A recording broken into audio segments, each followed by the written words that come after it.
नमस्ते जोहार, मैं राजू। आप सब देख रहे हैं 24 झारखंड न्यूज। चलिए जानते हैं सुबह से लेकर शाम तक की तमाम बड़ी खबरों को। बार एसोसिएशन का हाईकोर्ट एडवोकेट एसोसिएशन में विलय। झारखंड हाईकोर्ट के बार एसोसिएशन का विलय झारखंड एडवोकेट एसोसिएशन में बुधवार को हो गया।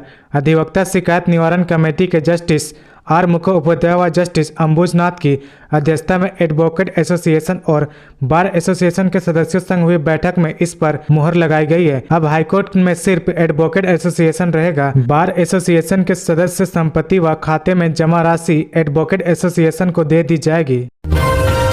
रामगढ़ उपचुनाव पर कांग्रेस का मंथन। अविनाश पांडे बोले, सहयोगियों के साथ मजबूती से लड़ेंगे इलेक्शन। झारखंड कांग्रेस के पॉलिटिकल अफेयर कमेटी की बैठक बुधवार को रामगढ़ के रांची रोड स्थित जिम खाना क्लब में हुई। बैठक में कांग्रेस के प्रदेश प्रभारी और राष्ट्रीय महासचिव अविनाश पांडे शामिल हुए। रामगढ़ जिम खाना क्लब में पॉलिटिकल अफेयर कमेटी की बैठक शुरू हुई। इस बैठक में झारखंड की वर्तमान राजनीतिक परिप्रेक्ष्य को लेकर चर्चा की गई। कई महत्वपूर्ण मुद्दों पर चर्चा किया गया तथा बैठक में कई महत्वपूर्ण निर्णय भी लिए गए हैं। भुवनेश्वर नई दिल्ली राजधानी एक्सप्रेस 12 जनवरी को रद्द। उड़ीसा की राजधानी भुवनेश्वर से चलने वाली भुवनेश्वर नई दिल्ली राजधानी एक्सप्रेस 12 जनवरी को रद्द कर दी गई है। यह ट्रेन झारखंड की राजधानी रांची के मुरी से होकर जाती है। दक्षिण पूर्व रेलवे की ओर से बुधवार को प्रेस विज्ञप्ति जारी कर यह जानकारी दी गई है। विज्ञप्ति में कहा गया कि लिंक रेक के विलंब से चलने की वजह से नई दिल्ली राजधानी एक्सप्रेस गुरुवार को भुवनेश्वर से रद्द रहेगी। श्रम मंत्री सत्यानंद भोक्ता बोले, प्राइवेट सेक्टर में 75% स्थानीय लोगों को मिलेगी नौकरी।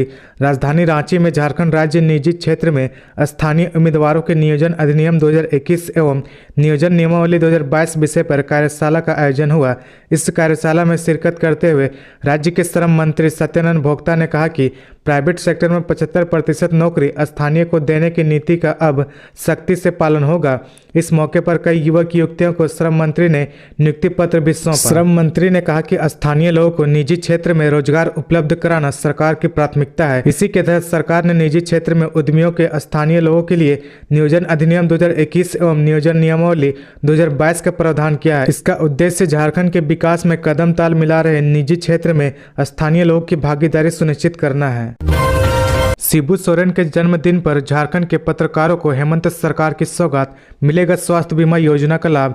दिसोम गुरु शिबू सोरेन के जन्मदिन पर झारखंड के मुख्यमंत्री हेमंत सोरेन ने राज्य के पत्रकारों को स्वास्थ्य बीमा योजना की सौगात दी है। इस योजना के अंतर्गत बीमा की राशि बीमा धारक मीडिया प्रतिनिधि का व्यक्तिगत दुर्घटना बीमा की राशि 5 लाख रुपए की होगी। इसके अतिरिक्त उनके आश्रितों तथा सभी बीमितों को ग्रुप मेडिक क्लेम्स विषय की कुल राशि 5 लाख रुपए तक की चिकित्सक खर्च की सुविधा प्रदान की जाएगी।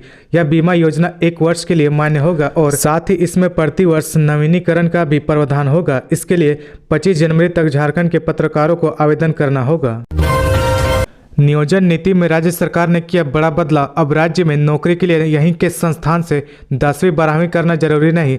झारखंड सरकार ने नियोजन नीति को लेकर एक बड़ा फैसला लिया है। आज मुख्य सचिव सुखदेव सिंह की अध्यक्षता में विभिन्न विभागों के सचिव की एक अहम बैठक हुई। यह बैठक नियोजन नीति को लेकर थी। सूत्रों के मुताबिक राज्य सरकार ने अब तक झारखंड कर्मचारी चयन आयोग के माध्यम से होने वाली नियुक्तियों के लिए झारखंड से 10वीं और 12वीं की पढ़ाई की शर्त रखी गई थी, जिसे आज की बैठक में हटाने का निर्णय लिया गया है। इसके साथ ही एक अन्य बदलाव क्षेत्रीय भाषा को लेकर की गई है। पूर्व की नियोजन नीति के अनुसार उम्मीदवार का क्षेत्रीय भाषा की जानकारी होना अनिवार्य था। अब इस अनिवार्य योग्यता को भी हटा दिया गया है। ये 2 अहम बदलाव हुए हैं, लेकिन परीक्षा के पैटर्न में किसी तरह का कोई बदलाव नहीं किया गया है। झारखंड सरकार अंडा मृतत्व हक, पेंशन और राशन को दे प्राथमिकता। भोजन का अधिकार अधिनियम झारखंड ने प्रदेश की हेमंत सोरेन सरकार से मांग की है कि वह वर्ष 2023-24 के बजट में अंडा मृतत्व हक, पेंशन और राशन को प्राथमिकता दे।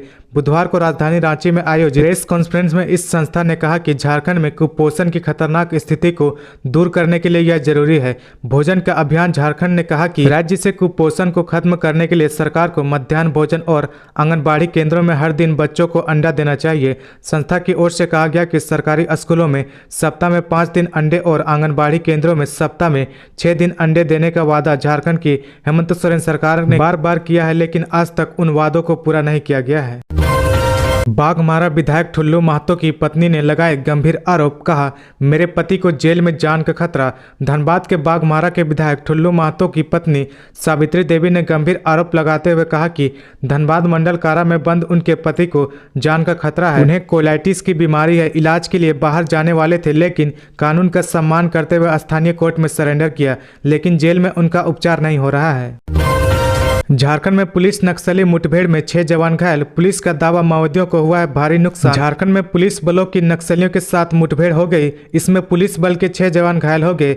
घायल पुलिस कर्मियों के नाम अजय लिंडा, शाहरुख खान, भगत सिंह राव, मुकेश कुमार सिंह, आलोक दास और वीरपाल सिंह तोमर है। मुठभेड़ नक्सल प्रभावित पश्चिमी सिंहभूम जिला के टोंटो थाना क्षेत्र में स्थित जंगल में हुई।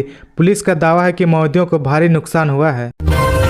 झारखंड, बिहार, बंगाल में एनआईए ने एक साथ की छापेमारी। राष्ट्रीय जांच एजेंसी ने बुधवार को झारखंड, बिहार और पश्चिम बंगाल में एक साथ कई जगहों पर छापेमारी की। झारखंड के सरायकेला में भाजपा माओवादी ने 14 जून 2019 को हमला कर 5 पुलिसकर्मियों की हत्या कर दी थी। ये नक्सली मृत जवानों के हथियार भी लूट कर ले गए थे। इसी सिलसिले में एनआईए की टीम ने 3 राज्यों में छापेमारी की। इस दौरान कई जगहों पर छापेमारी की सूचना है। बता दें कि जून 2019 में सरायकेला खरसावां जिले के तिरुलडीह थाना क्षेत्र में स्थित एक साप्ताहिक हाट में नक्सलियों ने पुलिसकर्मियों पर हमला बोल दिया था।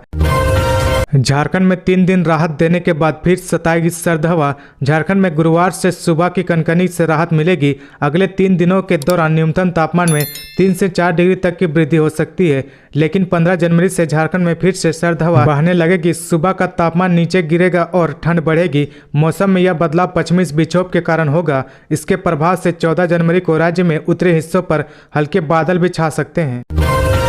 झुमरी तिलैया में झोला छाप डॉक्टर के इंजेक्शन लगाते ही चंद मिनट में एक मरीज की हुई मौत। कोडरमा जिला अंतर्गत झुमरी तिलैया शहर के बजरंग नगर चौक स्थित एक क्लिनिक में इलाज कराने पहुंचे व्यक्ति की इंजेक्शन लगाने के कुछ देर बाद ही मौत हो गई।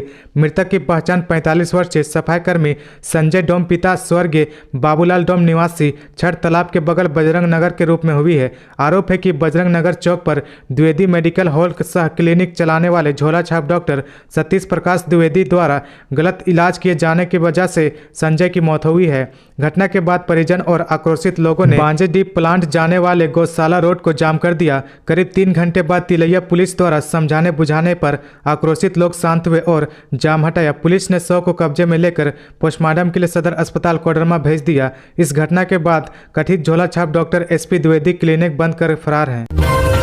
ग्राम प्रधान और सीएसपी संचालक ही निकले साइबर ठग। जामताड़ा से 7 आरोपी गिरफ्तार। जामताड़ा साइबर थाना के पुलिस को बड़ी सफलता हाथ लगी है। पुलिस ने एक प्रधान, एक सीएसपी संचालक, 3 सगे भाई समेत कुल 7 साइबर ठगों को गिरफ्तार किया है। गिरफ्तार ठगों के पास से 20 mobile phone, 31 SIM card, 19 ATM card, 1 cheque passbook, 1 cheque book, 4 Aadhaar card, 3 PAN card, नगद 85,000, 5 बाइक और 1 कंप्यूटर बरामद किया गया है। गिरफ्तार सभी साइबर ठगों को जेल भेज दिया गया है। तो ये थी आज की झारखंड की टॉप बड़ी खबरें। इसी तरह झारखंड की हर छोटी सी बड़ी खबर देखने के लिए आप हमारे चैनल 24 झारखंड न्यूज को सब्सक्राइब करके बेल आइकन प्रेस कर ले, जिससे आपको झारखंड की हर छोटी सी बड़ी खबर की अपडेट आप तक पहुंचता रहे। तो आज के लिए बस इतना ही। हमें दीजिए इजाजत, फिर मिलते हैं नेक्स्ट न्यूज में।